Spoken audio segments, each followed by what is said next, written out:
வணக்கம் மின் தொலைக்காட்சி நேயர்களே, வணக்கம். செய்திகளும் நிஜங்களும் நிகழ்ச்சிக்கு உங்களை வரவேற்கின்றோம். வாருங்கள் சார், இன்னைக்கு பார்த்தீங்கன்னா நேற்று தொடர்ந்து ரவி அவர்கள் கவர்னர் ஆளுநர் பல்வேறு கருத்துக்களை பதிவு செய்தே இருக்காருல்ல. தொடர்ச்சியா பரபரப்பு உருவாகிட்டே இருக்கிறாரு. திருவள்ளுவர் பற்றி, தமிழை பற்றி எல்லாம் பல்வேறு விஷயங்களை அவர் பேசிட்டு இருக்கிறதுல இப்போ இந்த சரஸ்வதி நதி அது ஒரு மிகப்பெரிய பேசு பொருளாவே இருக்குது பல ஆண்டு காலமா. சரிங்க. அதாவது இப்ப கூட நீங்க போனீங்கன்னா திருவேணி சங்கம்னு சொல்லப்படுற இடத்துல, சரிங்க, திருவேணி சங்கம்னு என்னன்னு கேட்டீங்கன்னா அவங்க என்ன சொல்லுவாங்கன்னா, சார் கங்கா யமுனா இருக்குல்ல இணையுது, திருவேணி சங்கம்ன்றது சரஸ்வதி மூணாவது நதி. மூணாவது நதி எங்கடா அப்படின்னா அது புராண நதி. அது அண்டர் வாட்டரா போயிட்டு இருக்கு சார் அது அப்படின்னு சொல்றாங்க. கண்ணுக்கு தெரியாத நதியாக இருக்குது சரஸ்வதி, அது அண்டர் வாட்டர் கரண்டா தான் இருக்குது அது. அதனால திருவேணி சங்கம்னு சொல்றாங்க சார் அலகாபாத்ல அப்படின்னு சொல்லும் போது பலரும் சொல்றாங்க, சார் அந்த சரஸ்வதின்றதுல ஒரு மூட நம்பிக்கை சார், அதெல்லாம் கட்டுக்கதை சார், அதெல்லாம் கிடையாது. அது மாதிரி கிடையவே கிடையாது. நதி சரஸ்வதி நதியே கிடையாது, சும்மா இவங்க கிளப்பி விட்டுருக்காங்க இந்த விஷயத்தை எல்லாம் அப்படின்னு சொன்னா அதெல்லாம் கிடையாதுங்க. 2500 வருஷத்துக்கு முன்னாடி இருந்திருக்குங்க. அது வற்றி போயிருக்கலாம் அப்படின்னு பல பேர் பகுதிகளில் போய் அது கடல்ல கடக்கூடிய புகைப்படங்கள் வரைபடங்கள்லாம் இருக்குது. நீங்களே இந்த குடித்து விட்டு அந்த காலத்துல ஆரியர்கள் ராமாயணம் மகாபாரதம் எல்லாம் எழுதினாங்கன்னு சொன்னீங்க. ஆனா அதுக்கெல்லாமே சாட்சிகள் இருக்கின்றது, வாழ்ந்த பகுதிகள்லாம் இருக்கின்றது.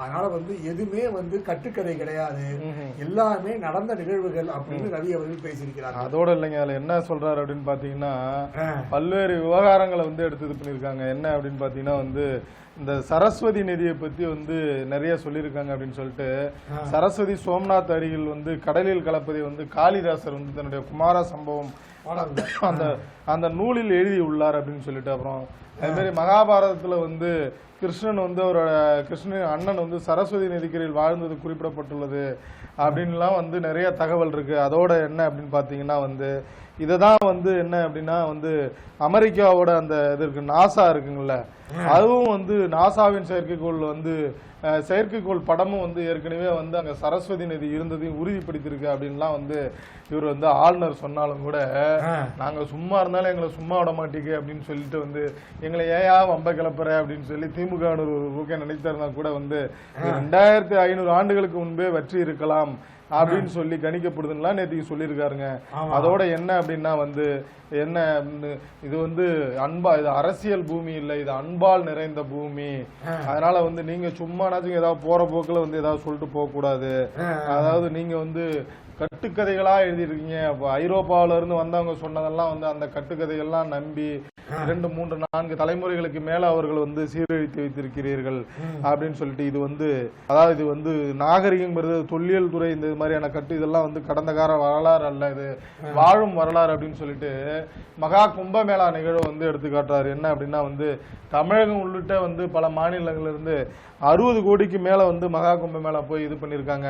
இதெல்லாம் என்ன கட்டுக்கதைகளா, யாரும் இது பண்ணாங்களா அப்படின்னு சொல்லி, இதெல்லாம் என்னன்னா அது வாழும் நாகரிகம் அவங்களுக்குள்ள காலமா கடத்தப்படுகின்றது அப்படின்லாம் சொல்லியிருக்காங்க. ஐரோப்பியர்கள் தான் வெள்ளை மஞ்சள் கருப்புன்னு சொல்லி மக்களை பிரிச்சாங்க, ரேசிஸ்ட் தியரியா அவங்க தான் உருவாக்குனாங்க. ஆனா இந்தியர்கள் அப்படி கிடையாது, எல்லாருமே ஒரு மாதிரி சமத்துவம் அந்த மாதிரி தான் இது பண்ணிருந்தோம்.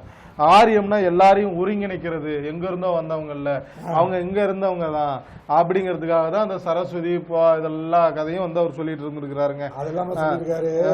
எங்க ஜெர்மன்ல தொல்பொருள் ஆராய்ச்சி பண்ணும்போது ஸ்வஸ்திக் கிடைச்சதுங்க.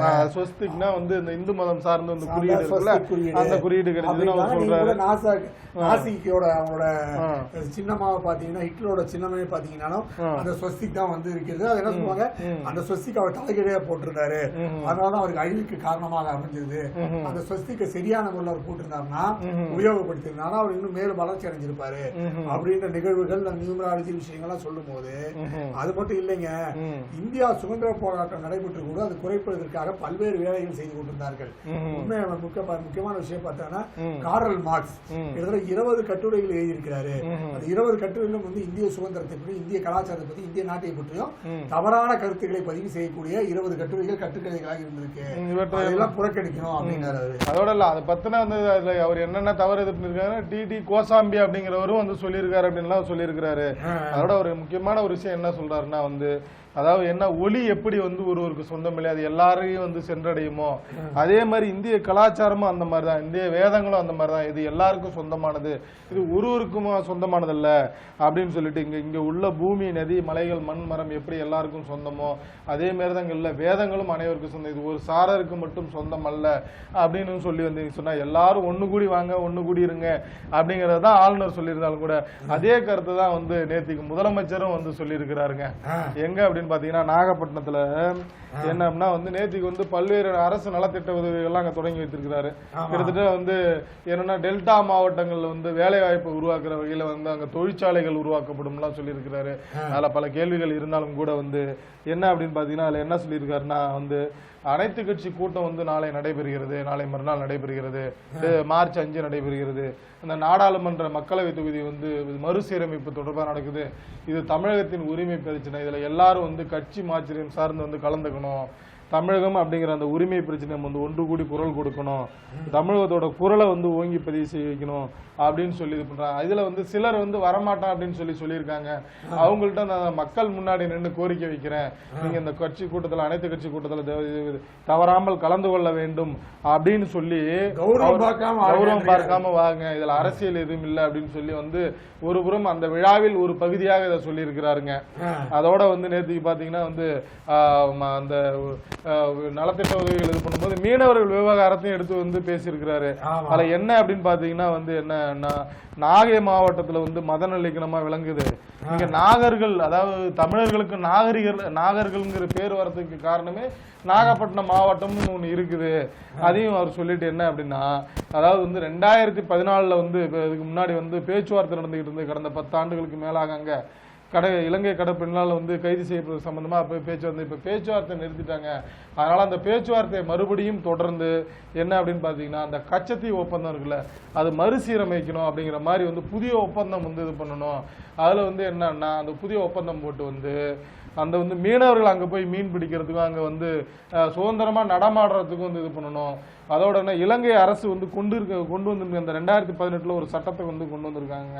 அதுல என்னன்னா வந்து மிக கொடூரமான விதிமுறைகள், தண்டனைகள் அடங்கியுள்ள 2018 ஆண்டு சட்டத்தை இலங்கை அரசு நீக்க வேண்டும், மீனவர்களிடம் அதிக அளவு அபராதம் வசூலிக்கக்கூடிய கொடுமையை தடுக்க உரிய நடவடிக்கை எடுக்க வேண்டும் அப்படின்னு சொல்லிட்டு வந்து இதெல்லாம் வந்து நம்ம நிறுத்தினா புதிய ஒப்பந்தத்தை ஏற்படுத்தி தமிழக மீனவர்கள் அங்க சுதந்திரமா சென்று வரணும், தமிழக மீனவர்கள் அங்க சுதந்திரமா மீன் பிடிக்க வந்து அனுமதிக்க இது பண்ணணும், இது போன்ற இதெல்லாம் நீங்க உட்கார்ந்து பேசி கொண்டு வரணும் அப்படின்னு சொல்லி பிரதமர் மோடிக்கே வந்து ஒரு கோரிக்கை வைத்திருக்கிறது நம்ம பாக்குறோங்க.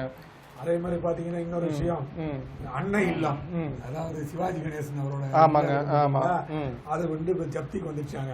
வருத்தப்படக்கூடிய விஷயமாக அது பார்க்கப்படுகிறது. ஏன்னா சிவாஜி கணேசனோட மிகப்பெரிய அந்த கற்பனை வீடு பெருசா அவரு கட்டி அதை கூட மேல பாத்தீங்கன்னா இப்ப கூட போய் பாத்தீங்கன்னா ஒரு சின்ன பையன் புக்கு படிக்கிற மாதிரி இருக்கும். அது வந்து கமலஹாசன் வந்து ஒரு இன்டர்வியூல கேட்டு இருந்தார், போன வாரம் அதை போட்டிருந்தாங்க. அதை சொன்னா அந்த சின்ன பையன் நான் தான் பாக்குறேன் ஐயா அப்படின்னு சொல்லும் போது, ஆமா நீ மட்டும் இல்லப்பா எல்லாமே வந்து நம்மளால எடுத்துக்கணும். ஏன்னா நம்ம எல்லாம் கற்கிறோம், சின்ன வயசுல இருந்து கற்கிறோம். அந்த பொம்மையை தான் மேல வச்சிருக்கேன் நானு அப்படின்னாரு. அது என்ன பிரம்மாண்டமான வீடுன்னா, ஒரு வாட்டி சிவாஜி கணேசன் அவர்களுக்கு அட்டாக் வந்த போது அவர் மனைவியை கூப்பிடவே முடியல, அவ்வளவு பெரிய வீடா அது. அவன் கூப்பிட்டு பார்த்து எவனும் வரவே இல்லையா, ராம்குமார் சிவ பிரபுன்னு யாருமே வரல, அவ்வளவு பெரிய வீடா. அப்பேற்பட்ட பிரம்மாண்டமான வீடு இப்ப பாத்தீங்கன்னா ஜப்திக்கு வந்து நிக்கிறது இல்லையா. ஜப்தி என்ன உள்ளபடியே என்னன்னா அந்த கூட்டு குடும்பத்தை வலியுறுத்துற வகையில வந்து அவங்க அம்மாவுக்கு வந்து கிட்டத்தட்ட ஒரு 3-4 தலைமுறையா வந்து அந்த வீட்டுல வந்து குடும்பமா வசித்துட்டு இருக்காங்க. கிட்டத்தட்ட ஒரு 30-40 வருடங்களுக்கு மேலாக இருக்கும்னு நினைக்கிறேன். அந்த மாதிரி கூட்டு குடும்பத்தையே நகரின் முக்கியமான மையப்பகுதியில் இருக்க அந்த வீடு வந்து உள்ளபடியே வந்து ஜப்தி இது பண்றது வந்து வருந்தத்தக்க நிகழ்வா தான் இருக்குது. இல்ல அது என்ன அப்படின்னா வந்து 10 கோடி கடன் வந்து வட்டிக்கு இது பண்ணதுனால வந்து ஒரு 9 கோடியா மாறி இருக்குங்க. அதை வாங்கினது பாத்தீங்கன்னா 3,74,75,000 அப்படிங்கிற மாதிரி தான். அது வந்து வட்டியா வந்து என்ன அப்படின்னு பாத்தீங்கன்னா 9 கோடியா வந்து இதா இருக்குது. அது வந்து இவங்க போய் வந்து நீங்க சமரசம் இது பண்ணீங்க அப்படின்னு சொல்லி ஒரு மத்தியஸ்தர் வந்து ஒரு நீதிபதி இதா இருக்கிறாங்க. அவங்க குறிப்பிட்ட காலக்கெடுவை தாண்டி இது பண்ணதாலதான் இந்த நிகழ்வு எல்லாம் இந்த நடவடிக்கை எல்லாம் எடுக்கப்படுகிறது அப்படிங்கறதையும் நம்ம பார்க்கிறோம். சொல்லும் போது சிவாஜி ரசிகர்கள் வந்து இன்று வரைக்கும் எம்ஜிஆருக்கு சிவாஜி ரசிகர் எல்லாம் வந்து இன்னும் இருந்து கொண்டே இருக்கின்றார்கள். அவங்களுக்கு எல்லாம் இது மிகப்பெரிய வருத்தமாகவே பார்க்கப்படுகிறது. ஏன்னா அவங்க வந்து பெரிய நடிப்பின் இமயம், அப்படிப்பட்ட நடிகர் திலகம் அதோட இல்லைங்க, அவரோட நிறைய இடங்கள்ல வந்து தமிழகத்துல நிறைய வந்து போர் கட்டம் இருக்கிற காலங்களில் அதிக அளவு நிதி உதவி பண்ணது, அம்பேத்கர் சிலைகளை வந்து திறந்தது, இது போன்ற விவகாரங்கள்லாம் இதெல்லாம் வந்து போற்றத்தக்க வேண்டிய விஷயம் தான் அவர் இதுல. இப்படி வந்து தங்க வாரிசுகள் வந்து இது மாதிரி பிரச்சனை எடுத்துப்படுத்துது அப்படின்னு சொல்லும் போது பலருக்கும் வந்து மன வருத்தத்தை அளிக்கின்றது சொல்லலாம். அப்படி கடைசியா இப்போ என்ன பண்றாங்கன்னா, அதிமுக பிளவு காரணமே வந்து பன்னீர்செல்வம் தாங்க. அவர் வந்து ஒழுங்கா இருந்திருந்தாங்க பிரச்சனையே இருந்திருக்காருங்க. அவர் தான் வந்து இல்ல பொதுச்செயலாளர் பொறுப்பு கொடுங்க, எனக்கு முக்கியமான பொறுப்பு கொடுங்க அப்படின்னு சொன்ன போது, இல்லைங்க எடப்பாடியே இருக்கட்டுங்க, இந்த 2 போஸ்டிங் வந்து முக்கியமான போஸ்டிங் பாடக்கப்போது, அதனால வந்து எடப்பாடி அவர்களே இருக்கட்டும்னா இல்ல அப்படின்னு சொல்லி கட்சியை உடைச்சிட்டு போனதே அவர் தான் காரணம். அவர் கரெக்டா இருந்தா கட்சியை காப்பாத்திடலாம்னு சொல்றாங்க. இல்லங்க அதுல என்ன அப்படின்னு பாத்தீங்கன்னா, என்ன சொல்றாங்க அப்படின்னா, உள்ளபடியே வந்து என்னன்னா, இவர் வந்து முதல்ல வெளில போனாருங்க, தர்ம யுத்தம் நடத்துறேன்னு சொல்லிட்டு வெளில போனாரு. வெளில போய் எனக்கு முதலமைச்சர் பதவி தரல அப்படி இப்படின்னு சொல்லி வந்து இது பண்ணாரு.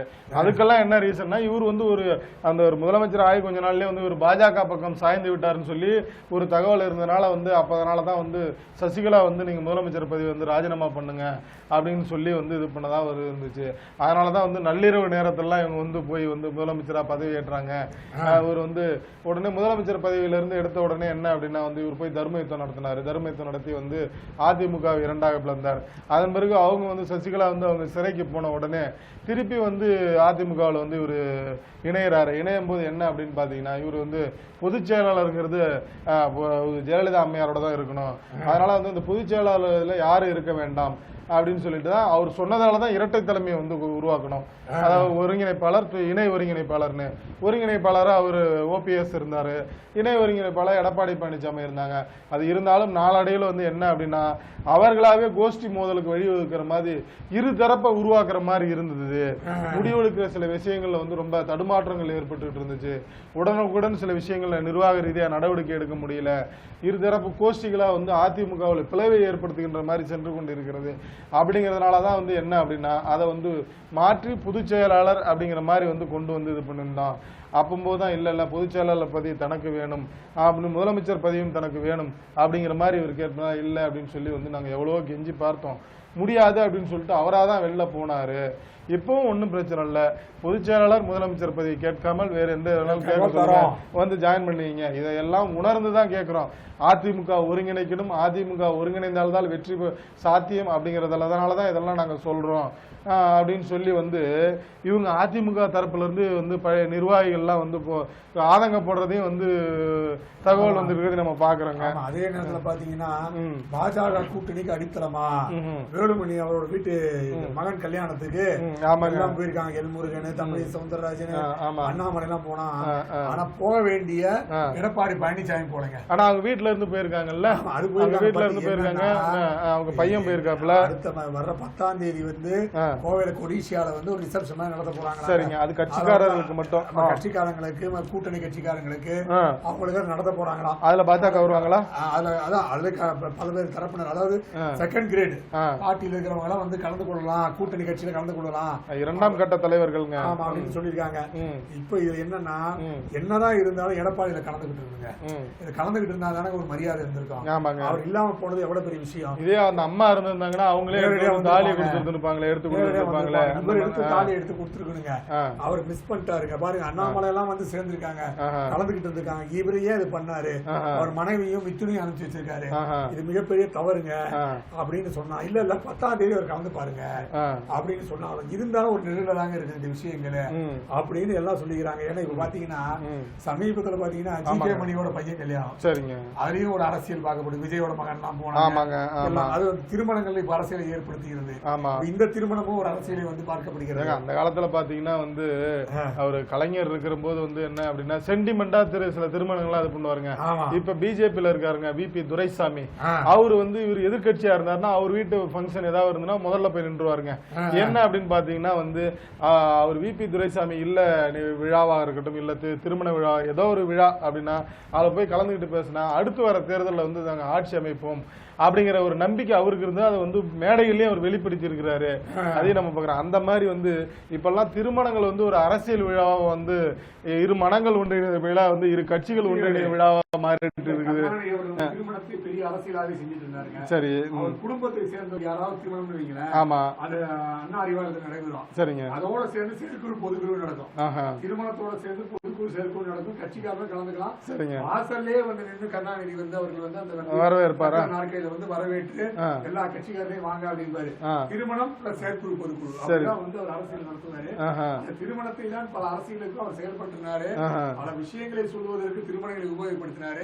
அதே ஜெயலலிதா உபயோகப்படுத்த ஆரம்பிச்சாங்க. அதே விவகாரம் இங்க வந்துருமா அப்படின்னு பாத்தீங்கன்னா, ஏன் உங்க எடப்பாடி பழனிசாமி வரலன்னா உள்ளபடியே அவருக்கு வந்து ஒருவேளை வந்து அந்த போட்டி மனப்பான்மை, ஈகோன்ற அந்த போட்டி மனப்பான்மை இருக்கும் அப்படின்ற மாதிரி இருக்குது. ஏன் அப்படின்னு நம்ம கேட்டோம்னா, இப்ப அண்மையில வந்து முன்னாள் அமைச்சர் செங்கோட்டையன் விவகாரத்திலையும் வந்து உள்ளபடியே வந்து ஒரு தலைவர் கட்சி தலைமை அப்படிங்கும்போது வந்து அவர் வந்து சீனியர், கட்சியிலும் சீனியர், வயதிலும் சீனியர் அப்படிங்கும்போது அவரிடம் தனிப்பட்ட முறையில் தொலைபேசியிலே இல்லை வந்து பேசி அதை வந்து எங்களோட விவகாரம் முடிந்து விட்டது, நாங்கள் வந்து பரஸ்பரம் நட்புணர்வோடும் கட்சி ஒருங்கிணைப்போடும் இருக்கிறோம் அப்படின்னு சொல்லி ஒரு கட்சி தலைமை ஒரு நடவடிக்கை இருந்தால் அதை பாராட்டத்தக்க வேண்டியது. ஆனால் வந்து அவர் பொதுவெளியில் அந்த மாதிரி வந்து ஒருவேளை மறைமுகமாக அவர்கள் பேசி கொண்டார்களா என்ன அப்படிங்கிறதுலாம் நமக்கு தெரியல. இப்படி இருந்தாலும் வந்து ஒரு பொதுவெளியில் இந்த மாதிரி விவகாரம் வந்து இல்லை நாங்கள் பேசிட்டோம் அப்படின்னு அந்த விவகாரத்தை வந்து சுமூகமாக முடிக்க வேண்டியது அந்த கட்சி தலைவர் வந்து எடப்பாடி பொதுச் செயலாளர் அவருக்கு வந்து உரிமை இருக்குது. ஆனா அதெல்லாம் பண்ணல. அதே மாதிரிதான் இங்க வந்து ஒரு முன்னாள் அமைச்சர் வந்து அதிமுகவில் வந்து இருக்கிற வந்து சீனியர் அமைச்சர் எல்லோராலும் வந்து மதிக்கக்கூடிய அப்படின்ற மாதிரி வேலுமணி அவர்களுடைய இல்ல திருமண விழாவிலும் அவர் கலந்திருக்கணும் அப்படின்னு சொல்லி அதிமுக வந்து வருத்தப்படுறதையும் நம்ம பாக்குறோம். அதே நேரம் இல்லைல்ல நாங்க வந்து பார்த்தா அந்த அடுத்து வர வந்து கட்சிக்காரர்களுக்கு நடக்க வேண்டிய அந்த வரவேற்பு விழா வரும் 10 வந்து கோயம்புத்தூர்ல நடக்கிறது அவர் தான் கலந்துக்கிறாரு அப்படின்னு பார்த்தாலும் கூட வந்து இந்த விவகாரம் அப்படியே விடாதாட்டுங்க. ஏன்னா ஏற்கனவே வந்து எஸ்பி வேலுமணி வந்து சிவராத்திரி விழாவில் அமித்ஷா வந்து போய் பார்த்தாரு, பேசிட்டு வந்தாரு. இப்ப வந்து என்னடானா நேத்திக்கு வந்து அண்ணாமலை அவர்கள் போய் பார்த்து அதோட இல்ல அவர் பார்த்து எல்லாரும் வந்து அதிமுகவுடைய முன்னாள் அமைச்சர்கள் எல்லாம் போய் அவர்களுடைய கொஞ்சம் குழாவி பேசி ரொம்ப அது ஒரு மரியாதை நிமித்தம் என்றாலும் கூட வந்து அவருக்கு வந்து எடப்பாடி பழனிசாமிக்கு ஒரு சந்தேகத்தை வர வைக்கிற மாதிரியே அந்த காட்சிகள்லாம் இருந்தது நம்ம சொல்ல வேண்டியிருக்குது.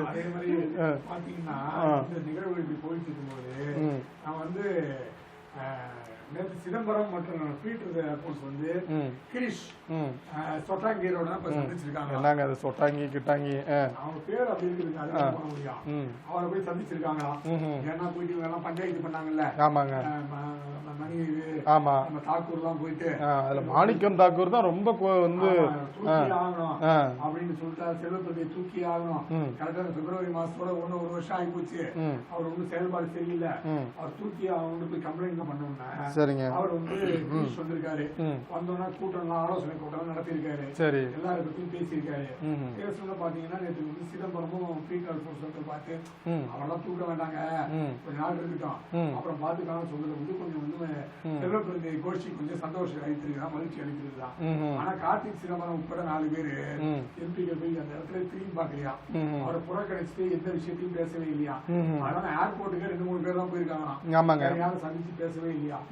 காங்கிரஸ்குள்ள எப்பவுமே வந்து இந்த கட்ட பஞ்சாயத்து, அடிதடி வெட்டு குத்து இதெல்லாம் வழக்கமா இருக்கு. கோஷ்டி மோதல் இருக்குங்க, கோஷ்டி மோதல் இருக்கும். கட்ட பஞ்சாயத்து வெட்டு குத்தெல்லாம் வந்து ஒரு புறம் அதெல்லாம் இல்லைனாலும் கூட எங்க கோஷி வெட்டு குத்து எல்லாம் எங்க நடந்தது,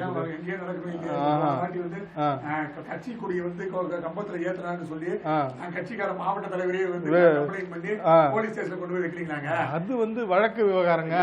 அடிக்கடி வெட்டு குத்துக்கும் அதுக்கெல்லாம் வித்தியாசம் இருக்குல்ல, பிரச்சனை தாங்க. மாவட்ட தலைவர் சட்டை போட்டுக்கிறான், ஒரு முன்னாள் மாவட்டத்துல கொடியில கம்பத்துல ஏன் தேசிய கொடி ஏத்துறேன்னு சட்டை போட்டுக்கிறாங்க. அந்த பிரச்சனை இருக்கும்போது உங்களுக்கு எப்படி பாவம் விடுங்க தொடர்ச்சியா நடக்கத்தான் செய்யுது அப்படின்றீங்க. அப்படின்னு பாத்தீங்கன்னா வந்து முதலமைச்சர் நேத்திக்கு வந்து ஆளுநருக்கு வந்து ஒரு இது பண்ணிருக்கிறாரு. கவர்னர் வந்து புது தகவலா வெளியிடுறாருங்க. அதாவது என்னன்னா கவர்னர் வந்து என்னன்னா இருமொழி கொள்கையை வந்து இதனால வந்து தென்னிந்திய மொழிகளை படிக்கும் வாய்ப்பு தமிழக இளைஞருக்கு கிடைக்கல அப்படின்னு இருக்காரு.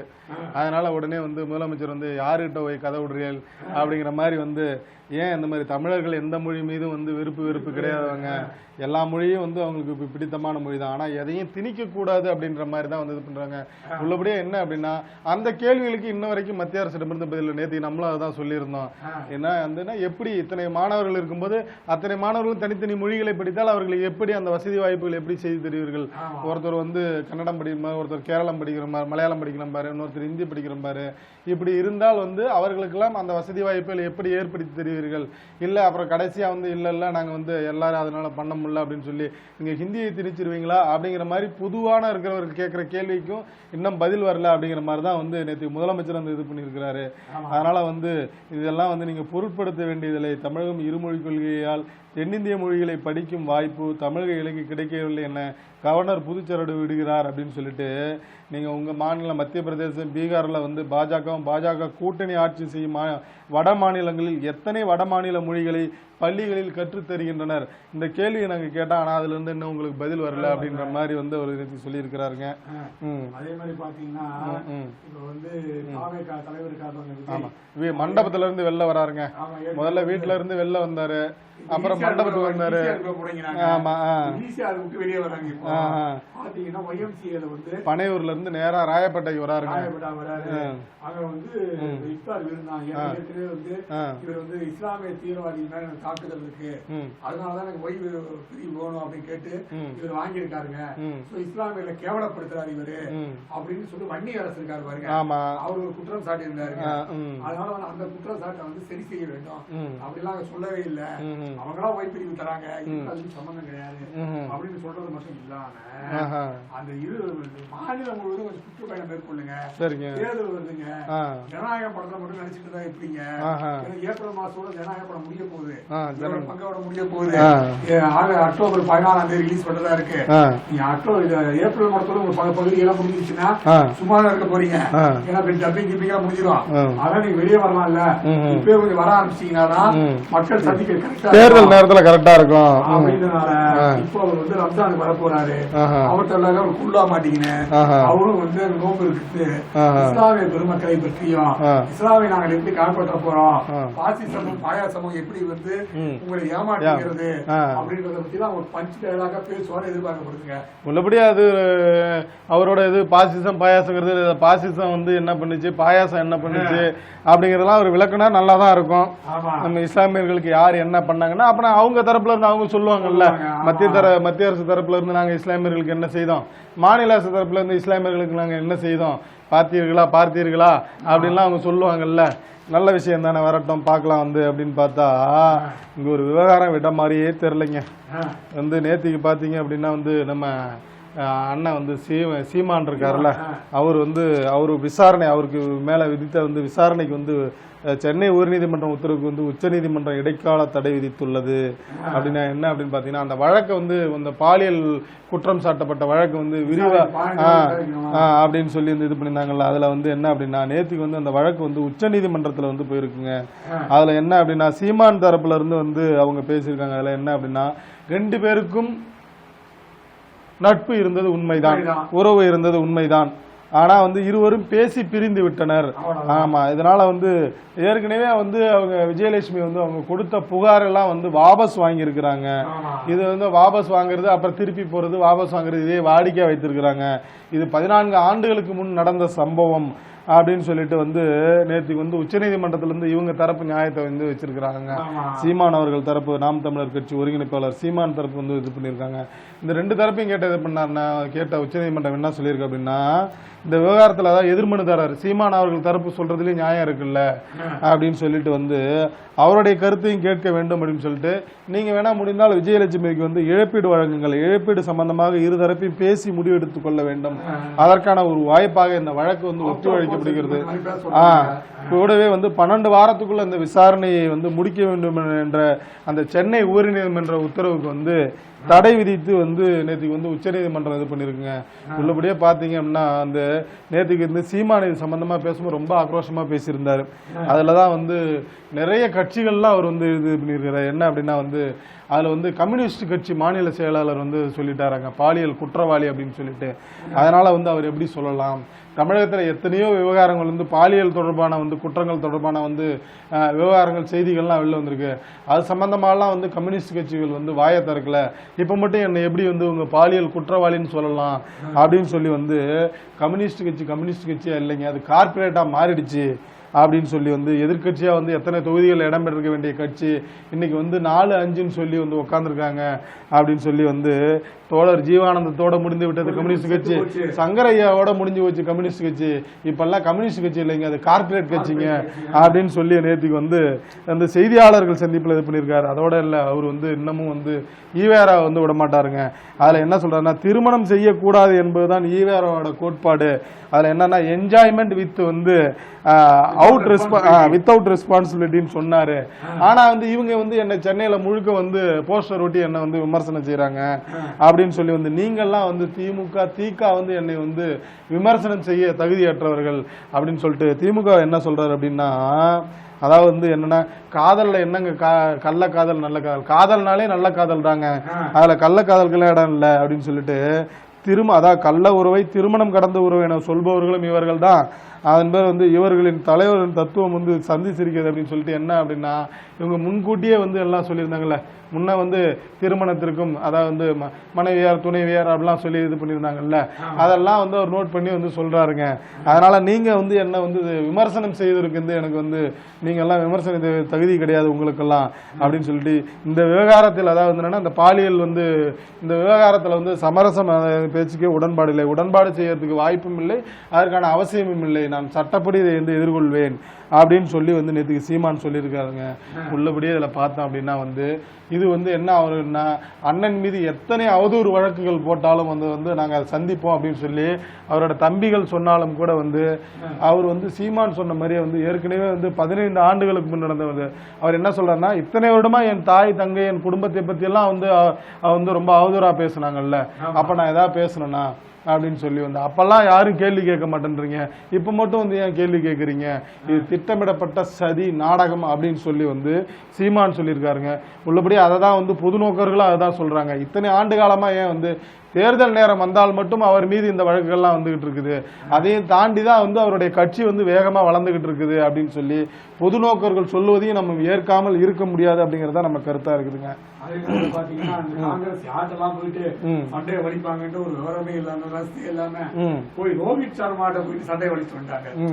யாருன்னா கிரிக்கெட் வீரர், அவரோட கிரிக்கெட் வீரர் கேப்டன், ஆமா இந்திய அணியோட கேப்டன், அவர்கிட்ட போயிட்டு நீ எல்லாம் ஒரு உடம்புல குண்டு பையனா இருக்க, நீ எல்லாம் உடம்பு ஃபிட்டாவே கிடையாது அப்படின்னு சொல்லி செய்தி தொடர்பாளர் ஷாமு முகமது வந்து ஒரு பதிவை போட்டிருக்காங்க.